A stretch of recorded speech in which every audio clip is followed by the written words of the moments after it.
Elections in Florida and Wisconsin showed a big vibe change. Yeah, I know, my voice is gone, sorry. And a huge FU to Elon Musk, who had spent millions trying to get a conservative elected to the state Supreme Court. Wisconsin showed up and elected the liberal candidate, Susan Crawford. People are turning on Skid Mark McGee and his first lady, and if that wasn't indicative of it, then the global sales decline for Tesla is. And in Florida, the Republican state senator Randy Fine won by 14 points, but back in November, then Senator Michael Waltz had won by more than 30 points in that same district. Democrats also recently flipped Republican-held state legislative seats in special elections in Iowa and Pennsylvania. And huge shout-out Louisiana, because on Saturday, they rejected 4 proposed constitutional amendments that were backed by the Republican governor, Jeff Landry. And last week, Skidmark withdrew his appointment for United Nations ambassador in a move that was partly done to avoid a special election for her seat in New York, a seat she had won by 24 points in November. It's almost like he thinks that Republicans would lose that seat, or it would be way closer of a race than it previously was, which would reflect poorly on him. And on the Republican Party, obviously, which is rightfully worried for future elections right now. And I know, the news sucks right now. I don't want anyone taking this news cycle to be this insane defeat that we can't overcome in future elections. The past week has shown us that we can. Just like I don't want anyone to take this video as, oh, people are showing up, I can get complacent.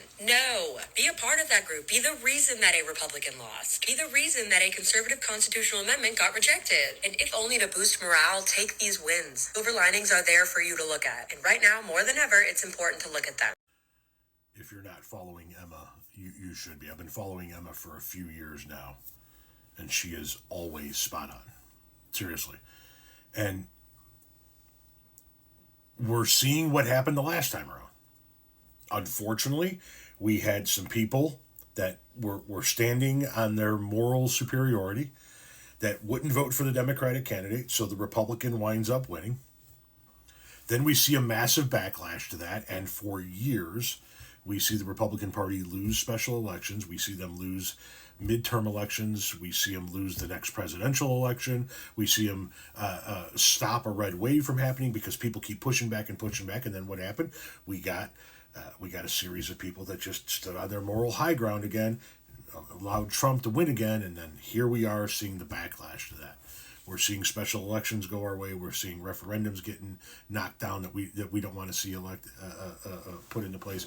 We're seeing liberal Supreme Court justices at the state level be elected, despite $21 million being poured into that campaign by Elon Musk and his associates. It's too bad that this energy wasn't there in November.